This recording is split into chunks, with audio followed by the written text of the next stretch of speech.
பிள்ளை பாக்கியம் என்பது, குழந்தை பாக்கியம் என்பது இது அல்லாஹ்வுடைய நிஅமத்துகளில் ஒன்றாக இருந்து கொண்டிருக்கிறது.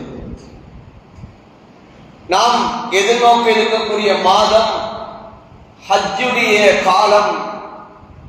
இது துல்ஹிஜ்ஜா, துல்கஅதா, இந்த மாதங்கள் எல்லாம் ஒரு குழந்தை, ஒரு குடும்பத்துடைய வரலாறுகள் பேசப்படக்கூடிய ஒரு மாதம். ஒரு குடும்பத்துடைய சரிதைகளை முன்வைத்து செய்யப்படக்கூடிய அமல்களுடைய மாதம்.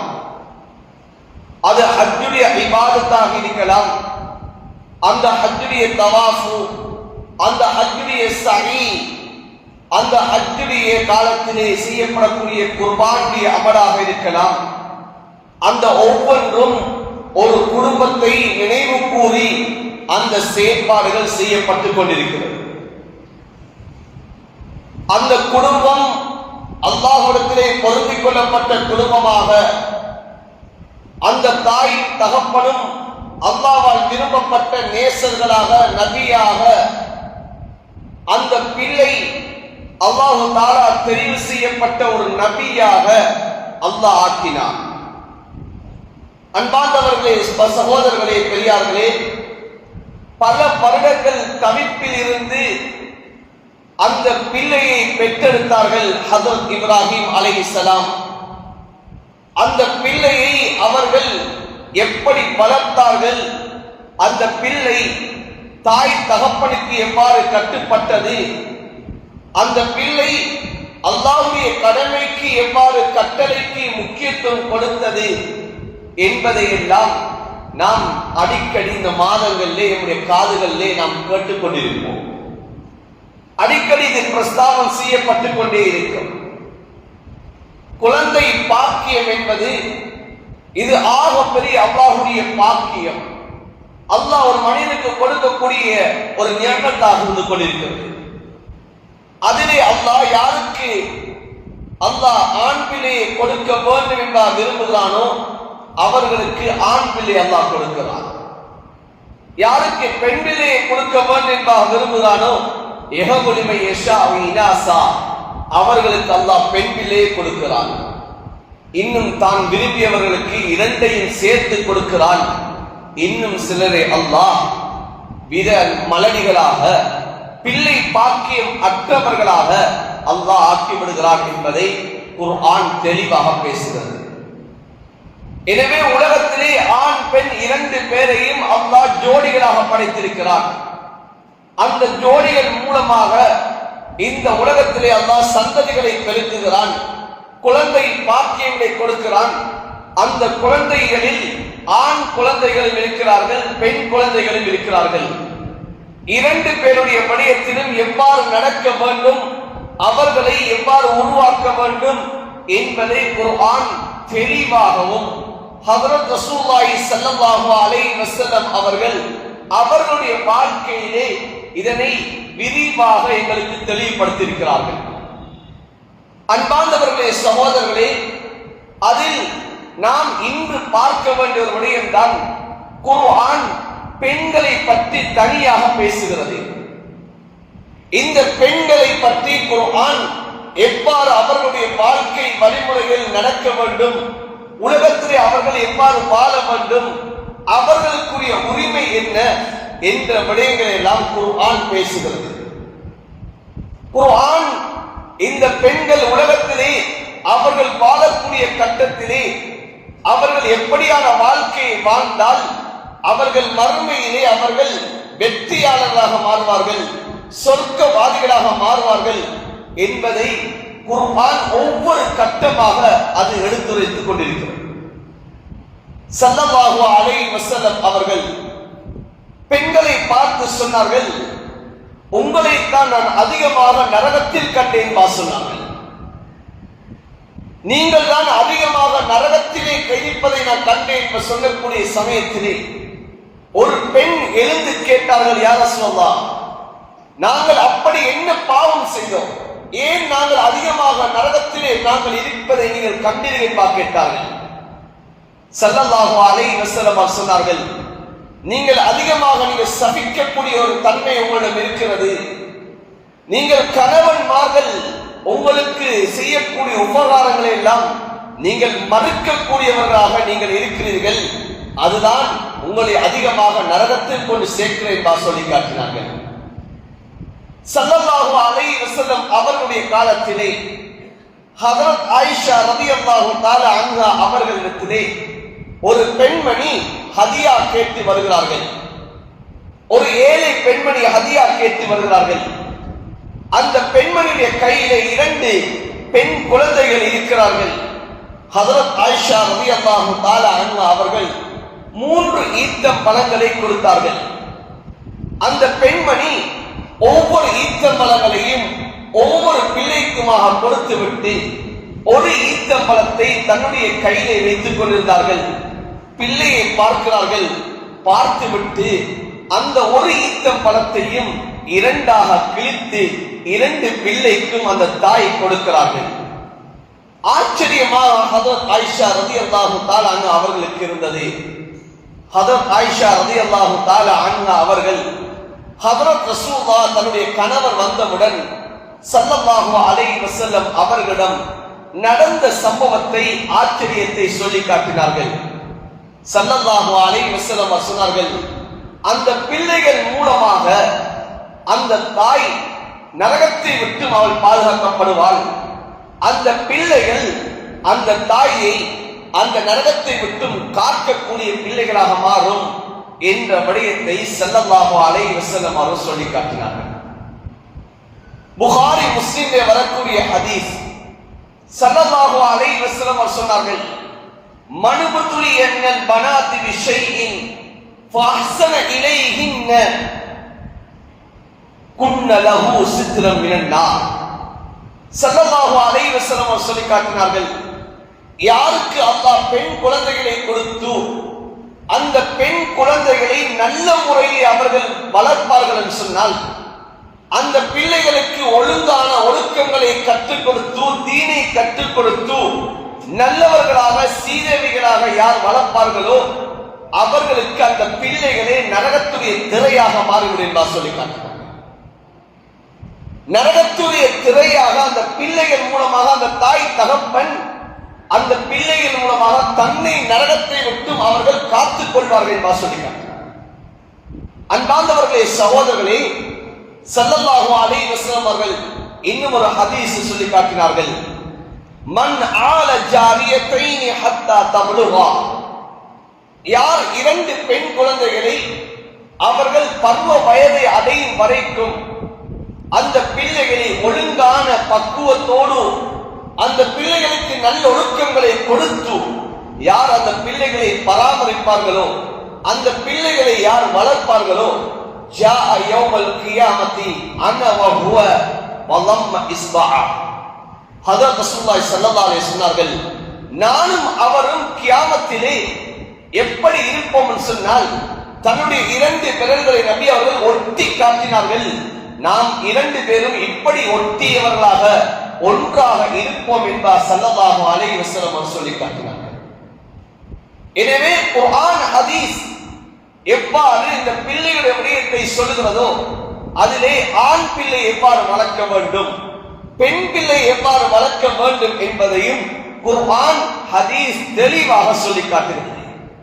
குர்ஆன் சொல்லுகிறது, லைஸ தக்கரு கல் உன்சா, ஆண்கள் பெண்களை போல இல்லை என்பதாக சொல்லி காட்டுகிறது. ஏன்? பெண்களுக்கென்று சில விடயங்கள் இருக்கிறது, அவர்களுக்கு தனித்துவமான சில செயற்பாடுகள் இருக்கிறது, அவர்களைப் போல் நீங்கள் இல்லை என்பதாக குர்ஆன் சொல்லுகிறது.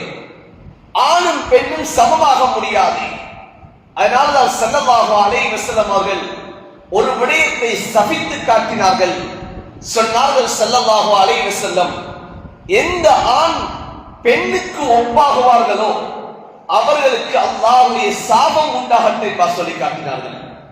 எந்த பெண் ஆணுக்கு ஒப்பாகுவாளோ அந்த பெண்ணுக்கு அல்லாஹ்வுடைய சாபம் உண்டாகட்டும் என்பதாக ஸல்லல்லாஹு அலைஹி வஸல்லம் அவர்கள் சபித்தார்கள். எனவே ஆண்கள் பெண்களாக ஆக முடியாது, பெண்கள் ஆண்களாக முடியாது. ஒரு ஆணுடைய பொறுப்பை ஒரு பெண் நிர்வகிக்க முடியாது, பெண்ணை போன்று தான் ஆண் மாற முடியாது. இது குர்ஆன் ஹதீஸ் தெளிவுபடுத்துகிறது. எனவே குர்ஆன் பெண்களுடைய விடயத்தில் மிகவும் கவனம் செலுத்தியிருக்கிறது. அந்த பெண்ணுடைய ஒழுக்கம், அந்த பெண் உலகத்தில் எப்படி வாழ வேண்டும் என்பதையெல்லாம் குர்ஆன் சொல்லுகிறது.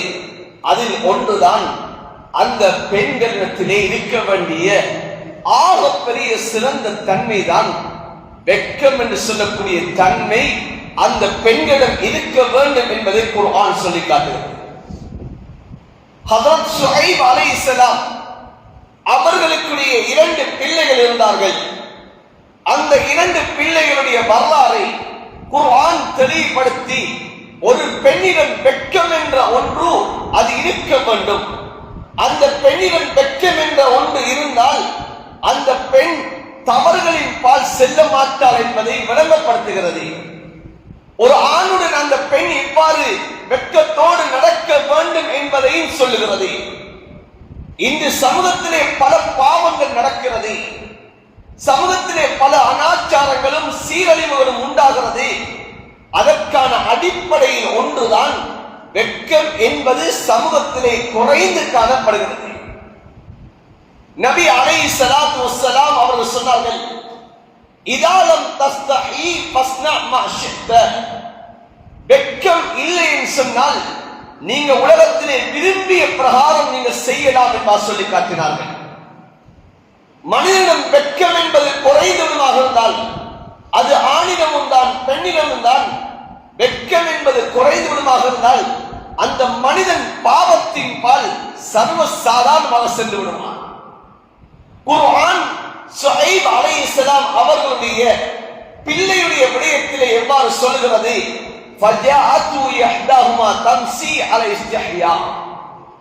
ஹஜ்ரத் ஷுஐப் அலைஹிஸ்ஸலாம் அவர்களுடைய பிள்ளைகளில் ஒருவர் வெட்கத்தோடு நடந்து வந்தார்கள். வெட்கத்தோடு நடந்து வந்து ஹஜ்ரத் மூசா அலைஹிஸ்ஸலாம் அவர்களை பார்த்து கூப்பிட்டார்கள், இன்ன அபி யதுஊக. மூசா அலைஹிஸ்ஸலாமே, உங்களை எங்களுடைய வாப்பா அழைக்கிறார். எதற்காக வேண்டி தெரியுமா? லியஜ்ஸியக அஜ்ரமா ஸகைத லனா. எங்களுக்கு நீங்கள் பாலியால் நீர் அள்ளி தந்தீர்கள், அதற்கு கூலி தருவதற்காக வேண்டி எங்களுடைய வாப்பா உங்களை அழைக்கிறார்கள் என்பதாக அந்த பெண் வெட்கத்தோடு வந்து சொன்னது என்பதாக சொல்லுகிறது. ஒரு பெண்ணிடம் இருக்க வேண்டியது ஆக சிறந்த ஒன்றுதான் வெட்கம் என்ற ஒன்று. இன்று அந்த வெட்கம் என்பது சிறு பிராயத்திலிருந்து வீடுகளில் இழக்கப்பட்டிருக்கிறது. அந்த வெட்கம் இழக்கப்பட்டதன் காரணமாக இன்று பெண்கள் இன்று சர்வ சாதாரணமாக இன்று ஆண்களை போன்று அவர்களுடைய நடத்தைகளும் அவர்களுடைய குணாதிசயங்களும் இன்று மாறிவிட்டது. அன்பான சகோதரர்களே, சிலருடைய உள்ளம் கேட்கலாம், சிலருடைய உள்ளம் இதனை மறுக்கலாம். ஆனால் குர்ஆன் ஹதீஸ் இது தெளிவாக சொல்கிறது.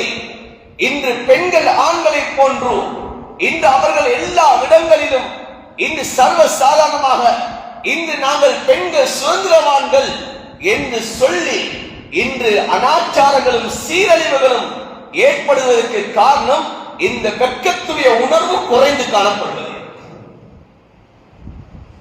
இன்று சிலர் இந்த ஃபித்னாவை எழுப்பினார்கள். அல்லாஹ் அவர்களுக்குரிய கூலிகளை அல்லாஹ் கொடுப்பான். அவர்கள் செய்த பாவத்துக்குரிய தண்டனைகளை அவர்கள் கியாமத்திலே கண்டு கொள்வார்கள்.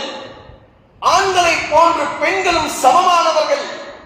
ஆண்களுக்கு என்ன உரிமை இருக்கிறதோ அந்த உரிமை பெண்களுக்கும் இருக்கிறது என்ற பாதாட்டங்களை எல்லாம் முன்வைத்து இந்த பெண்களுடைய வாழ்க்கையை இன்று சீரழித்து விட்டார்கள்.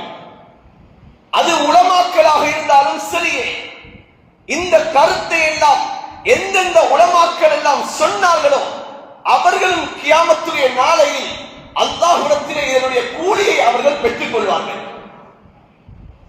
இன்று அந்த கருத்துக்களை சொல்லி இன்று பெண்களை இன்று வீதிக்கு ஆக்கி விட்டார்கள். வெட்கம் என்பது எடுபட்டு போய்விட்டது. இன்று அதனால் பெண்கள் சர்வ சாதாரணமாக ஆண்களோடு அவர்களுடைய தொடர்புகளாகிவிட்டது. வெட்கம் என்ற உணர்வு இழந்ததன் காரணமாக இந்த ஆண்களோடு சர்வசாதாரண உரையாடக்கூடிய தன்மை உருவாகிவிட்டது. குர்ஆன் சொல்லுகிறது, ஹஜ்ரத் ஷுஐப் அலைஹிஸ்ஸலாம் அவர்கள் தன்னுடைய பிள்ளையை ஒழுக்கத்தோடும் வெட்கத்தோடும் அவர்கள் வளர்த்தார்கள். அந்த பிள்ளைகள் ஒரு ஆணுடன் கதைப்பதற்கு வெட்கப்பட்டது. எப்படி அவரை நான் கதைப்பது? வாப்பா தான் சொல்லுகிறார்கள், மகனே நீங்கள் அவரை கூட்டிக் கொண்டு வாருங்கள் என்பார் சொல்லுகிறார்கள். வாப்பாவுடைய கட்டளையின் பிரகாரம் அந்த மனிதரை கூட்டிக் கொண்டு வருவதற்கு கூட வெட்கத்தோடு தான் அந்த பிள்ளைகள் சென்றது என்பதை குர்ஆன் சொல்லுகிறது. மூசா அலைஹிஸ்ஸலாம் அந்த அழைப்பை ஏற்று அந்த ஷுஐப் அலைஹிஸ்ஸலாம் அவர்களிடம் செல்லக்கூடிய சமயம் அந்த பிள்ளைகள் அந்த ஆணுக்கு முன்னால் செல்லவும் இல்லை. பெண்கள் அந்த பிள்ளைகள் பின்னால்தான் வெட்கத்தோடு அந்த பிள்ளைகள் சென்றது என்பதையும் குர்ஆன் தெளிவுபடுத்துகிறது. வெட்கம் என்ற ஒன்று இருக்குமாக இருந்தால் அந்த சர்வசாதாரணம் என்ற அந்த தன்மை, ஆண்களோடு சகஜமாக பழகக்கூடிய அந்த தன்மை அந்த பெண்ணிடம் குறைந்து காணப்படும். 2 தசாப்தங்கள், ஒரு தசாப்தத்துக்கு முன்னதாக நாம் பார்த்தோம் சொன்னால், வீதிகளில் ஒரு ஆண் சென்றாலே பெண்கள் முக்காடை போட்டுக் கொள்வார்கள். வெளியிலே நிற்கக்கூடிய பெண்கள் வீட்டுக்குள்ளே சென்று விடுவார்கள், ஏன் ஆண்கள் வருகிறார்கள் என்று சொல்லி. இன்னும் சொல்ல போனால், தன்னுடைய மகளை திருமணம் முடித்த மருமகன் அந்த மாமிக்கு மகனை போன்று, ஆனால் அந்த மகளுடைய அந்த தாய் தன்னுடைய மருமகனை கண்டால் கூட ஒளிந்து அந்த தாய் அந்த மருமகனுக்கு முன்னால் வராமல் தான் ஒரு குமரியை போன்று இருக்கக்கூடிய காலம் ஒன்று இருந்தது. இப்போவும் இல்லா மாஷா அல்லாஹ் சில பெண்கள் அப்படியேதான் இருக்கிறார்கள். ஆனால் இன்று காலம் மாறி மாறி எந்த அளவன் சொன்னால், இந்த வெட்கத்துடைய குறைபாடு இன்று அந்த மணமகள் தன்னுடைய மனைவி யாரு, தன்னுடைய மாமி யாரு, அவர் தன்னுடைய தாயை போன்று என்ற அந்த அந்தஸ்து இந்த சமூகத்திலே இழந்து விட்டது. காரணம் என்ன? இந்த வெட்கத்துடைய குறைபாடு. அன்பான சகோதரர்கள், இன்று தன்னுடைய மனைவியை பார்ப்பதை போல இன்று எத்தனையோ மருமகன்மார்கள் இன்று தன்னுடைய மாமிமார்களை பார்க்கிறார்கள். ஏன் இந்த வெட்கத்துடைய குறைபாடு? ஒரு தாய் எப்படி இருக்க வேண்டும் என்ற அந்த தன்மை அந்த தாயிடம் அது குறைந்து காணப்படுகிறது. இன்று தன்னுடைய பிள்ளையை போன்று தானும் ஆடைகளை அணிந்து இன்று பிள்ளை கிழவியை போன்றும் இன்று தாய் இன்று குமரியை போன்றும் காணப்படக்கூடிய சூழல் உருவாகிவிட்டது. காரணம் இந்த வெட்கத்திலே குறைபாடு. இதனால் சமூகத்திலே இன்று ஃபித்னாக்களும் இன்று சீரழிவுகளும் இன்று அதிகம் காணப்படுகிறது. எனவேதான் குர்ஆன் முதலாவதாக பெண்களுக்கு சொல்லக்கூடிய விடயம் என்ன தெரியுமா? ஒரு பெண் வெட்கம் உள்ளவளாக இருக்க வேண்டும். அந்த வெட்கம் தான் அந்த பெண்களை பாவத்தை விட்டு தடுக்கும் என்பதை குர்ஆன் தெளிவுபடுத்துகிறது. இரண்டாவதாக குர்ஆன் ஒரு பெண்ணை பார்த்து சொல்கிறது, அந்த பெண்ணுடைய நடை, அந்த பெண்ணுடைய நடை அது கம்பீரமாக இருக்க வேண்டும். அந்த பெண்ணுடைய நடை மூலமாக ஆண்களை ஈர்க்கக்கூடியதாக அந்த பெண்ணுடைய நடையும் இருக்கக்கூடாது என்பதை குர்ஆன் சொல்கிறது. எவ்வாறு சொல்கிறது? فَلَا يَضْرِبْنَ بِأَرْجُلِهِنَّ لِيُعْلَمَ مَا يُخْفِينَ مِنْ زِينَتِهِنَّ. நீங்கள் கால்களை எடுத்து வைத்து நடக்கக்கூடிய கட்டத்தில் உங்களுடைய கால்களில் நீங்கள் கொலுசுகளை கூட நீங்கள் போட்டுவிடக் கூடாது. கால் கொலுசுகளை போட்டாலும் அந்த நடக்கக்கூடிய கட்டத்தில் சத்தம் வந்துவிடும். நீங்கள் சத்தம் வந்துவிட்டால் உங்களை நீங்கள் மறைக்கக்கூடிய விடயங்கள் எல்லாம் அது தெரியப்பட்டுவிடும் என்பதாக குர்ஆன் சொல்கிறது. எந்த அளவு ஒரு பெண்ணை பாதுகாப்பதற்காக வேண்டி குர்ஆன் சொல்லக்கூடிய விடயம். ஆனால் இன்று எம்முடைய பெண்கள், எம்முடைய பிள்ளைகளை நாம் எப்படி வெளியே அனுப்புகிறோம்? எப்படி அனுப்புகிறோம்? அன்பார்ந்தவர்களே, சகோதரர்களே, பெண்ணுடைய நடையில் கூட ஃபித்னா இருக்கிறது. எனவே அந்த நடையை நீங்கள் எப்படி நடக்க வேண்டும் என்பதை குர்ஆன் சொல்கிறது. அந்த நீங்க நடக்கக்கூடிய நடை அடுத்தவர்களுக்கு கவர்ச்சியான நடையாக இருக்கக்கூடாது. அடுத்தவர்கள் உங்களை உற்று நோக்கக்கூடிய அந்த நடையாக இருக்கக்கூடாது என்பதை குர்ஆன் சொல்கிறது. ஏன்? ஃபித்னா வந்துடக்கூடாது. ஸல்லல்லாஹு அலைஹி வஸல்லம் அவர்கள் தன்னுடைய இறுதி கட்டத்திலே சொன்ன வார்த்தை என்ன தெரியுமா? மா தரக்து பஅதி ஃபித்னத்தன் அதர்ர அலா ரிஜாலி மினன் நிஸா. ஸல்லல்லாஹு அலைஹி வஸல்லம் அவர்கள் சொன்னார்கள், என்னுடைய மௌத்துக்கு பிறகு இந்த சமூகத்திலே பெரிய ஃபித்னாவாக, ஆண்களுக்கு மிகவும் தீங்கிழைக்கக்கூடிய ஒரு ஃபித்னாவாக பெண்களை தவிர நான் எந்த ஒன்றையும் விடவில்லை என்பார் சொல்லி காட்டினார்கள். ஒரு பெண்ணுடைய ஃபித்னா அது ஆண்களுடைய ஈமானை அது பாதிக்கும், குடும்பத்துடைய நிலைமையை பாதிக்கும் என்பதை ஸல்லல்லாஹு அலைஹி வஸல்லம் அவர்கள் சொல்லி காட்டினார்கள். எனவே அந்த பெண் உலகத்திலே நடக்கக்கூடிய கட்டத்தில் எப்படி நடக்க வேண்டும் என்பதை குர்ஆன் சொல்கிறது. அது மாத்திரமா, ஒரு பெண் அவசியம் ஏற்படுகிறது, ஒரு ஆணோடு கலைக்க வேண்டி ஏற்படுகிறது என்று சொன்னால் அந்த ஆணோடு அந்த பெண் எவ்வாறு கதைக்க வேண்டும்? நளினமாக கதைக்க முடியாது. தான் பழமையாக தாய் தகப்பனுடன் தன்னுடைய கணவனுடன் கதைக்கக்கூடிய அதே பாணியில் அதே தொனியில் அவர்கள் கதைக்க முடியாது. குர்ஆன் சொல்கிறது, ஃபலா தஹ்லஅன பில் கௌல், நீங்க பழமையா பேசுற மாதிரி பேசாதீங்க. ஏன்? ஃபயத்மா அல்லதி ஃபீ கல்பிஹி மரத், நீங்கள் யாரோடு பேசுகிறீர்களோ அவர்களுடைய உள்ளத்திலே நோய் ஏற்பட்டுவிடும், அவர்களுடைய உள்ளத்திலே உங்களை பற்றிய அந்த கவர்ச்சி ஏற்பட்டுவிடும், ஃபித்னா உருவாகிவிடும். எனவே நீங்கள் அவர்களோடு பேசக்கூடிய கட்டத்தில் நீங்கள் கம்பீரமாக பேச வேண்டும்.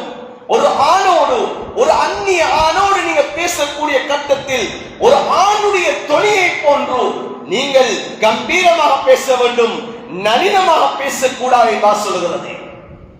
இன்றைக்கு பேச்சு மூலமாக ஃபித்னா, இன்னைக்கு எத்தனையோ வீடுகளில், எத்தனையோ இடங்களில், இன்று கணவன்மார்கள் இல்லாத இடங்களில் இன்று பெண்களுக்கு எத்தனை விதமான தொடர்புகள். எதனால் அன்பான சகோதரர்களே? இந்த குரல்கள் மூலமாக, அவர்களுடைய அந்த பேச்சுக்கள் மூலமாக இன்று ஃபித்னாக்கள் உருவாகி இருக்கிறது. இன்று போன்களை எடுத்து பார்த்தால் இன்று சாதாரணமாக இன்று தவறுதலான அழைப்புகள் வந்து விட்டாலும் அந்த அழைப்புகளில் பேசக்கூடிய அந்த தொழில் மூலமாக இது தவறான அழைப்புகள், அது நீடிக்கக்கூடிய அழைப்புகளாக மாறிவிடுகிறது. ஏன்? அந்த குரல்களில் ஃபித்னா இருக்கிறது என்பதை குர்ஆன் சொல்கிறது. நீங்கள் அடுத்தவர்களுடைய எப்படி பேச வேண்டும் என்பதை குர்ஆன் சொல்கிறது. ஆனால் இன்று நம்முடைய பிள்ளைகளுக்கு நாம் கற்றுக் கொடுப்பது கிடையாது. தாய் தகப்பனுக்கு இது பொறுப்பு. இந்த விடயங்களை நம்முடைய பிள்ளைகளுக்கு கற்றுக் கொடுக்க வேண்டும், பிள்ளைகளுக்கு சொல்ல வேண்டும். நீங்கள் எம்முடைய மஹ்ரமியத்துடைய விடயத்தில் யார் யாரை நீங்கள் பார்க்க முடியுமோ, யார் யாரோடு நீங்கள் பேச முடியுமோ, அவர்கள் அல்லாதவர்களிடத்திலே உங்களுடைய அந்த தொனி எவ்வாறு இருக்க வேண்டும் என்பதையும் பிள்ளைகளுக்கு கற்றுக் கொடுப்பது தாய் தகப்பனுடைய பொறுப்பாக இருக்கிறது. ஹஜ்ரத் ஆயிஷா ரலியல்லாஹு தஆலா அன்ஹா, புகாரி முஸ்லிமிலே வரக்கூடிய ஹதீஸ். ஹஜ்ரத் ஆயிஷா ரலியல்லாஹு தஆலா அன்ஹா ஹஜ்ரத் ரசூலுல்லாஹ்வுடைய மனைவி வீட்டிலே இருக்கிறார்கள். ஒருவர் வந்து கதவை தட்டுகிறார், உங்களை நான் பேச வேண்டும் சொன்னார்கள். கணவன் இல்லாத நேரத்தில் அவருடைய அனுமதி இல்லாமல் உங்களோடு நான் பேச மாட்டேன் என்பதாக சொல்லுகிறார்கள். ஆனால் வந்தது யாரு? தன்னுடைய பால்குடி சகோதரர், தன்னுடைய பால்குடி உறவின் மூலமாக மஹ்ரமியத்தான ஒருவர் தான் தன்னிடத்திலே வந்து ஹஜ்ரத் ஆயிஷாவை சந்திப்பதற்காக வந்தார். ஆனால் அனுமதியை மறுத்து விட்டார்கள். கணவன் இல்லாத நேரத்தில் நீங்கள் வரக்கூடாது, கணவனுடைய அனுமதி இல்லாமல் உங்களை வீட்டிலே நான் சேர்க்க மாட்டேன் என்றாக மறுத்து விட்டார்கள். இப்போது ஹஜ்ரத் ரசூலுல்லாஹ் ஸல்லல்லாஹு அலைஹி வஸல்லம் அவர்கள் வருகிறார்கள். வந்து வந்தவுடன் ஹதரத் ஆயிஷா இப்படி ஒருவர் வந்தாரு, அனுமதி கேட்டாரு, நான் முடியாது என்பா மறுத்து விட்டேன் என்பா சொன்னார்கள். இப்போது ஹதரத் ரசூலுல்லாஹ் வந்தவர் யார் என்பா சிந்திக்கிறார்கள். சொன்னார்கள், உங்களுக்கு அவருக்கும் இடையிலே மஹ்ரமியத் இருக்கிறது, பால்குடி மூலமாக உங்களுக்கும் அவருக்கும் இடையிலே மஹ்ரமியத் இருக்கிறது. இதற்கு பிறகு அவர் வந்து அனுமதி கேட்டால் நீங்கள் அவரை சந்தியுங்கள் என்பா சொல்லி காட்டினார். ஆனால் இன்று எம்முடைய வீடுகளுடைய நிலைமை எவ்வாறு இருக்கிறது அன்பான சகோதரர்? எம்முடைய வீட்டினுடைய நிலைமை எவ்வாறு இருக்கிறது? எம்முடைய சகோதரராக இருக்கலாம், அந்த சகோதரர் நான் இல்லாத சமயத்தில் என்னுடைய மனைவியோடு பேச முடியாது, என்னுடைய வீட்டுக்கு வர முடியாது. இதுதான் மார்க்கம் சொல்லுகிறது.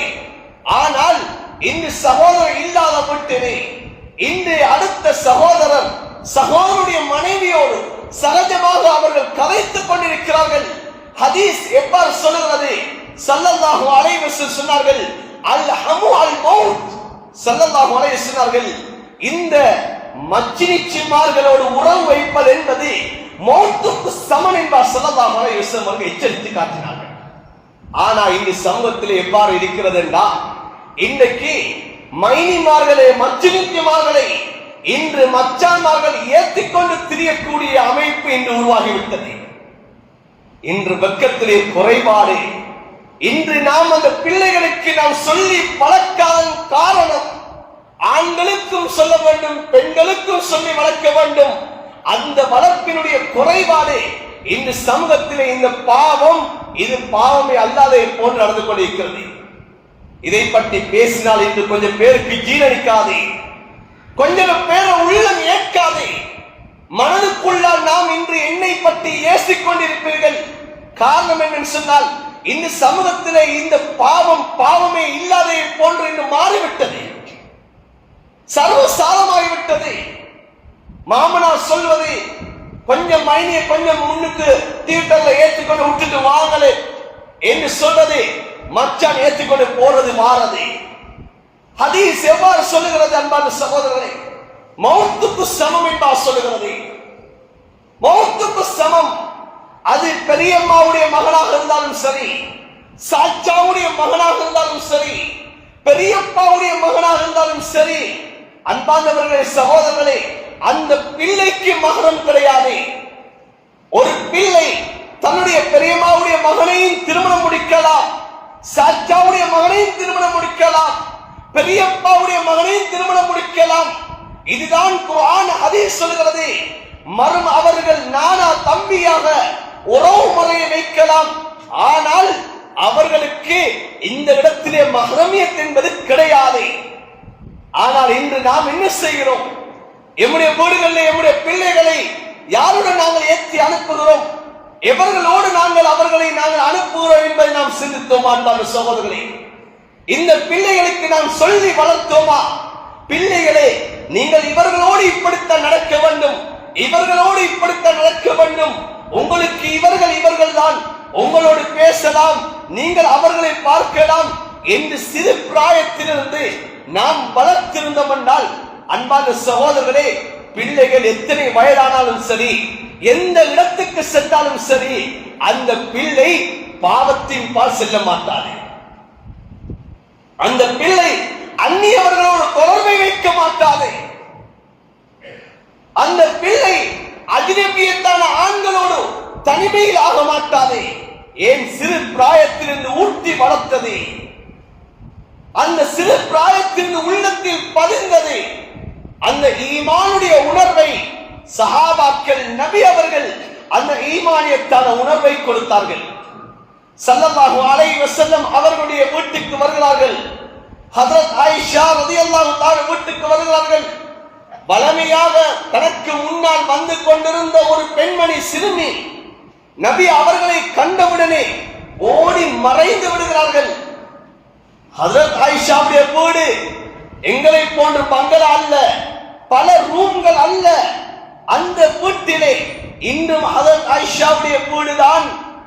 இன்று ஹஜ்ரத் ரசூலுல்லாஹ்வுடைய, ஹஜ்ரத் அபூபக்கருடைய, ஹஜ்ரத் உமருடைய ஜனாஸா இருக்கக்கூடிய அந்த மஸ்ஜித் நபவியில் இருக்கக்கூடிய அந்த அளவுதான் அந்த ஹஜ்ரத் ஆயிஷா ரலியல்லாஹு தஆலா அன்ஹா அவர்களுடைய வீடு.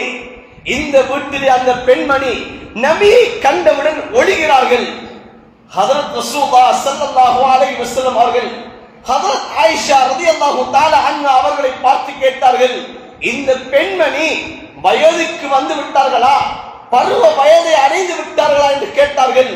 ஹஜ்ரத் ஆயிஷா ரலியல்லாஹு தஆலா அன்ஹா சொன்னார்கள், ஆம் யா ரசூலல்லாஹ் என்று சொன்னவுடன் ஹஜ்ரத் ரசூலுல்லாஹ் தன்னுடைய போர்வையில் ஒரு துண்டை எடுத்து கொடுத்தார்கள்.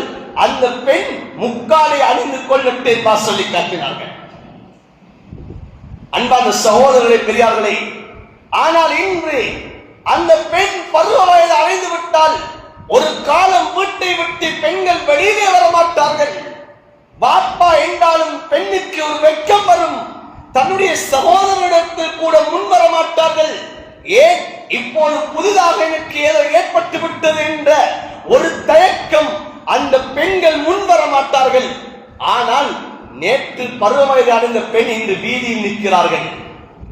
இன்று வீதியில உலாவிக் கொண்டிருக்கிறார்கள். இது இன்று சமூகத்திலே இன்று காணப்படுகிறது. ஹஜ்ரத் ரசூலுல்லாஹ்வுடைய வெட்கம் எவ்வாறு இருக்கும் தெரியுமா? கான ரசூலுல்லாஹ் ஸல்லல்லாஹு அலைஹி வஸல்லம் அஷத்த ஹயா மினல் ஹித்ரி ஃபி மினல் அத்ராய் ஃபி ஹித்ரிஹா. ஹஜ்ரத் ரசூலுல்லாஹ் ஸல்லல்லாஹு அலைஹி வஸல்லம் அவர்கள் எந்த அளவு வெட்கப்படுவார்கள் சொன்னால், ஒரு பருவ வயதை அடைந்த ஒரு பெண், அந்த பெண் எந்த அளவு வெட்கப்படுவாரோ அதை விட அதிகம் வெட்கம் உள்ளவர்கள் தான் ஸல்லல்லாஹு அலைஹி வஸல்லம் அவர்கள். ஆனால் இன்று சமூகத்திலே நிலைமை எவ்வாறு இருக்கிற அன்பான சகோதரர்களே, நாம் இதனை நம்முடைய பிள்ளைகளுக்கு, நம்முடைய பெண் பிள்ளைகளுக்கு நாம் சொல்லி வளர்த்தோம் என்றால் சமூகத்திலே இந்த ஃபித்னாக்கள் ஏற்பட மாட்டாது. சமூகத்திலே நம்முடைய பிள்ளைகள் சீரழியக்கூடிய நிலைமை ஏற்பட மாட்டாது. சமூகத்திலே நம்முடைய பிள்ளைகள் அது இன்னும் ஒரு ஆணோடு தொடர்பு வைக்கக்கூடிய நிலைமை உருவாக மாட்டாது. அந்நிய ஆண்களோடு தொடர்பு வைக்கக்கூடிய அந்த சூழல்களை அந்த பிள்ளைகள் தவிர்த்து கொள்ளக்கூடிய பிள்ளைகளாக மாறுகிறது. ஏன்? ஆரம்பத்திலிருந்து அந்த பிள்ளைகளுக்கு உள்ளத்திலே ஈமானை ஊட்டுகிறோம், அந்த பிள்ளைகளுக்கு ஒழுக்கத்தை கற்றுக் கொடுக்கிறோம். ஆனால் இன்று வீடுகளிலே பிள்ளைகளையும் தாயும் தகப்பனும் சேர்ந்து கொண்டு எதனை பார்க்க வேண்டுமோ அதை கூட நாம் பார்க்காமல் நாம் என்ன செய்கிறோம்? அவர்கள் தாயும் தகப்பனும் பிள்ளையுமாக சேர்ந்து பார்க்க கூடாத விடயங்களை எல்லாம் நாம் இன்று பார்த்து கொண்டிருக்கிறோம். இப்போது எப்படி இந்த பிள்ளைகளுக்கு நாம் ஒழுக்கத்தை கற்றுக் கொடுப்பது? இந்த பிள்ளைகளுக்கு மகரவியத்தை எப்படி கற்றுக் கொடுப்பது? தகப்பன் தாய் சொல்ல வேண்டும். அது டிவியில் போகக்கூடியதாக இருக்கலாம், எம்முடைய கையிருக்க தொலைபேசியில் வரக்கூடிய படங்களாக இருக்கலாம், அது காணொளிகளாக இருக்கலாம். தாயின் தகப்பன் சொல்ல வேண்டும், இவர்களை பார்ப்பதற்கு உங்களுக்கு அனுமதி கிடையாது. குர்ஆன் உங்களை பார்த்து சொல்லுகிறது, மகனே, குல்லில் முஃமினீன யகுல்லூ மின் அப்சாரிஹிம் வ யஹ்ஃபது ஃபுரூஜஹும் என்பதாக ஆண்களை பார்த்து குர்ஆன் சொல்லுகிறது, அந்நிய பெண்களை கண்டால் பார்வையை காத்துக் கொள்ளுங்கள். மகளே, உங்களை பார்த்து குர்ஆன் சொல்லுகிறது, குல்லில் முஃமினா யகுல்லுன மின் அப்சாரிஹின்ன வ யஹ்ஃபல்ன ஃபுரூஜஹுன்ன. முஃமினான பெண்களே, அந்நியவர்களை கண்டால் உங்களுடைய பார்வையை நீங்கள் தாழ்த்திக் கொள்ளுங்கள், உங்களுடைய அகங்களை நீங்கள் பாதுகாத்துக் கொள்ளுங்கள் என்பா குர்ஆன் சொல்கிறது.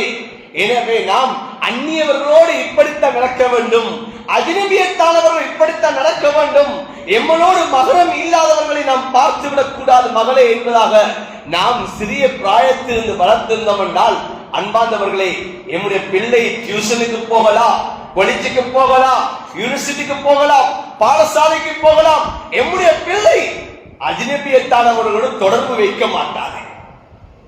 அந்த பிள்ளை அந்நியவரோடு சர்வ சாதாரணமாக பழக மாட்டாது. ஏன்? சிறு வயதிலிருந்து பழக்கியது. ஆனால் இந்த நிலைமை மாறுவதற்கான காரணம் தாயும் தகப்பனும். அன்பாக சகோதரர், இதனை சொல்லாமல் வளர்த்தது ஏன்? அதற்கு நாம் நேரம் கொடுக்கவில்லை, இதனை நாம் கற்றுக்கொள்ளவில்லை. இது இப்போதுதான் சிலருக்கு இதுதான் புதிதாக இருக்கலாம், பேசக்கூடியது இப்போதுதான்.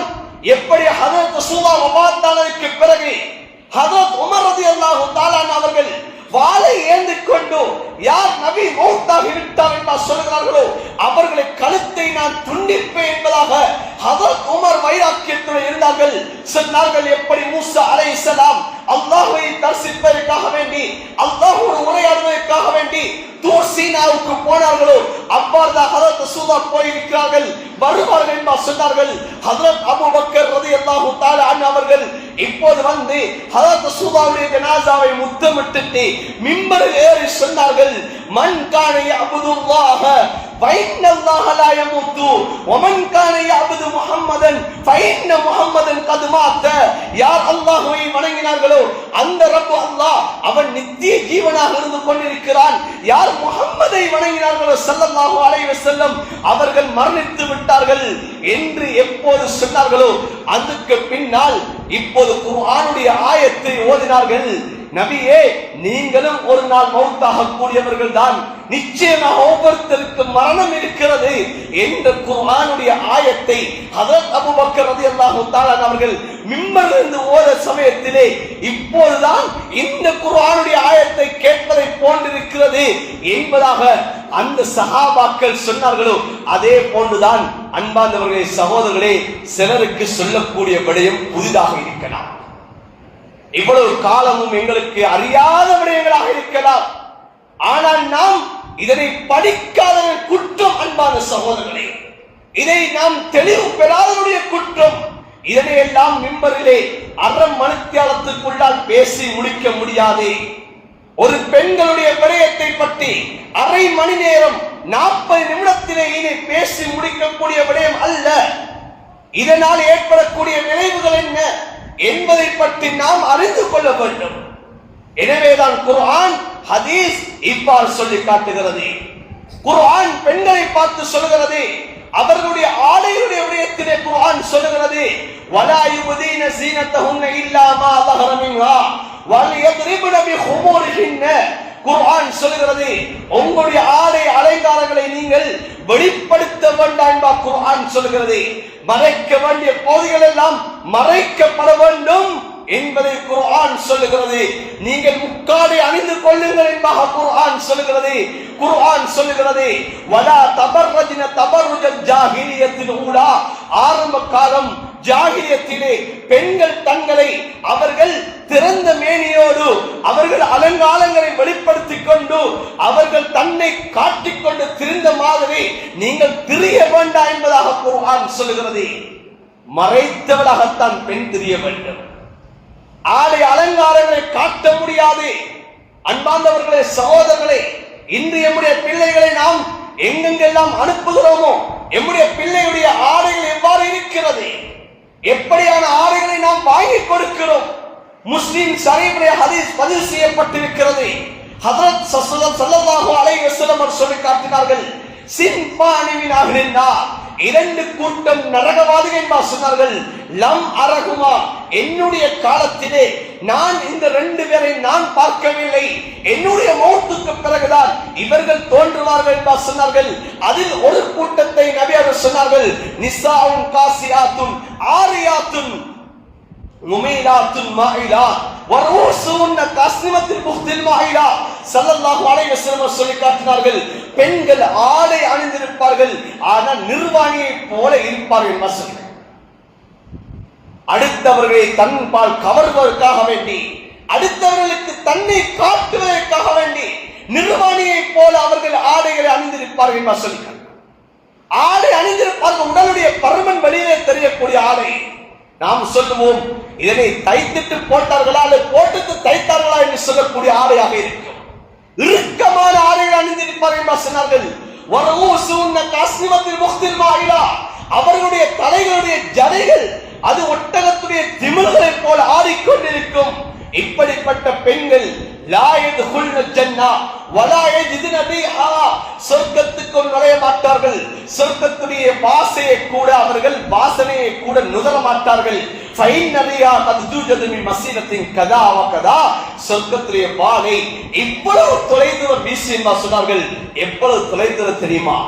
இமாம் புகாரி ரஹ்மத்துல்லாஹி அலைஹி ஹதீஸை கொண்டு வருகிறார்கள்.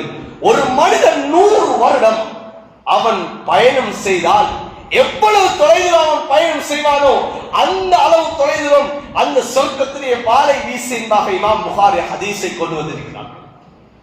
அன்பானவர்களே, சகோதரர்களே, எம்முடைய பெண்களுடைய ஆடை எவ்வாறு இருக்கிறது? இந்த சமூகத்திலே ஒழுக்க சீர்கேடுகள், அனாச்சாரங்கள் ஏற்படுவது, அடுத்தவர்கள் எம்முடைய பிள்ளைகளை பார்ப்பது எதன் காரணமாக? இந்த ஆடை காரணமாக, அவர்கள் அணிந்து போகக்கூடிய அந்த அணிகளின் காரணமாக, அதன் மூலமாகத்தான் இன்று கவரப்படுகிறார்கள், அதன் மூலமாகத்தான் அவர்கள் பார்க்கப்படுகிறார்கள். இது நான் சொல்லவில்லை, ஹதரத் ரசூலுல்லாஹ் சொல்லி காட்டினது. ஸல்லல்லாஹு அலைஹி வஸல்லம் அவர்கள் தெளிவாக சொல்லி காட்டினார்கள். ஐயுமா இம்ராத்தின் இஸ்தஅதரத் ஃபமர்ரத் பிகௌமின் ஃபயஜிதுன ரீஹா ஃபைன் ஃபைய கதா வகதா யானி அஸ்ஸானியா. ஸல்லல்லாஹு அலைஹி வஸல்லம் சொன்னார்கள், எந்த பெண்மணி நறுமணத்தை பூசிக்கொண்டு அவள் பாதையால் செல்லுகிறாள், அவள் ஒரு இடத்தை அடைகிறாள் என்று சொல்லக்கூடிய சமயத்தில் அதனை அடுத்தவர்கள் அந்த பெண்ணுடைய வாசனை நுகர்ந்தால் சொன்னால் அந்த பெண்மணி விபச்சாரி என்று சொல்லி காட்டினார்கள். இன்னைக்கு வீடுகள்ல இருந்து நாங்க தான் இன்றைக்கு வீட்டில் எங்க பெண்களுக்கு நறுமணங்களை வாங்கி கொடுக்கிறது. இன்னைக்கு குளோன்கள் செண்டுகளை நாங்க தான் வாங்கி கொடுக்கிறோம், பேபியங்களை நாங்க தான் வாங்கி கொடுக்கிறோம். பிள்ளை மனம் மணக்க போகணும் என்பதாக நாங்க சொல்லுகிறோம். ஆனா இதனால நாங்க என்ன செய்கிறோம்? பெத்து வளர்த்த பிள்ளைய நாங்க இன்னைக்கு விபச்சாரிகள் ஆக்கி கொண்டிருக்கிறோம். இன்னைக்கு இந்த பிள்ளைகளுக்கு நாங்க சொல்றோமா? பிள்ளை வாங்கி கேட்குது, சொல்லுது பிள்ளை, அந்த பிள்ளை இப்படியான பெர்ஃபியூம் பாவிக்குது, எனக்கு வாங்கி தாங்க வாப்பா என்று சொல்லக்கூடிய சமயத்துல எந்த வாப்பா நாங்க சொல்லி இருக்கிற மனசை தொட்டு கேட்கணும். அன்பார்ந்தவர்களே, சகோதரர்களே, பிள்ளை நான் உன்னை விபச்சாரி ஆக்க நான் விரும்ப இல்ல, ஸல்லல்லாஹு அலைஹி வஸல்லம் ஃபித்னா இருக்கு என்பா சொன்னாங்க, இதை நீங்க பாவிக்க கூடாது எடுத்து தாய் தகப்பன் சொல்லி இருக்கிறோம். அன்பார்ந்தவர்களே, சகோதரர்களே, இன்று நாம் பிள்ளைகளை எப்படி வளர்க்க வேண்டும்? குர்ஆன் பெண்களை பார்த்து சொல்லுது, வலா தன்கிஹுல் முஷ்ரிகாத், ஆண்களை பார்த்து சொல்லுது. பெண்களை பார்த்து குர்ஆன் சொல்லுது, வலா தன்கிஹுல் முஷ்ரிகீன், ஆண்களே நீங்கள் முஷ்ரிக்கான ஆண்களை பெண்களை நீங்கள் திருமணம் முடிக்காதீர்கள். பெண்களை பார்த்து குர்ஆன் சொல்கிறது, பெண்களே நீங்கள் முஷ்ரிக்கான ஆண்களை நீங்கள் திருமணம் முடிக்காதீர்கள் என்பார் குர்ஆன் சொல்லுகிறது. ஆனா இன்றைக்கு எவ்வாறு சமூகத்தில் நடக்கிறது தெரியுமா? இன்றைக்கு மதம் மாறப்படுகிறது. இந்த இஸ்லாமிய ஆண்கள் இன்று மதம் மாற்று மதத்துக்கு போகிறார்கள். இன்று இஸ்லாமிய பெண்கள் இன்று மாற்று மதத்தோடு இங்கு சேர்கிறார்கள். அன்பார்ந்தவர்களை, நாளுக்கு நாள் இன்று பத்திரிகையை பார்க்கக்கூடிய சமயத்திலே கண்ணீர் சிந்தக்கூடிய அமைப்பு உருவாகிறது.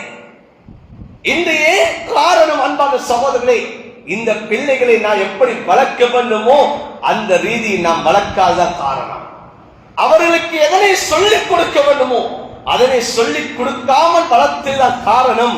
இன்று சமூகத்திலே இவ்வாறான அனாச்சாரங்கள், சீரழிவுகள் இன்று சமூகத்திலே பரவிக்கொண்டு செல்கிறது. எனவே அன்பார்ந்தவர்களே, சகோதரர்களே, பெற்றோர்களே, வெளியிலே கேட்டுக் கொண்டிருக்கக்கூடிய தாய்மார்களே, எம்முடைய பிள்ளைகளை நான் எப்படி வளர்க்க வேண்டும்? ஸல்லல்லாஹு அலைஹி வஸல்லம் அவர்கள் எப்படி வளர்த்தார்கள்? அந்த சஹாபாக்கள், உத்தம சஹாபாக்கள் அந்த பிள்ளைகளை எப்படி வளர்த்தார்கள் என்பதை படிக்க வேண்டும். இதை சொன்னால் கொஞ்சம் பேரு உள்ளத்துல வாரங்க தெரியுமா? அது ஒட்டகத்துடைய காலம், இது இப்ப மிலேனியத்துடைய காலம், நவீனத்துடைய காலம்.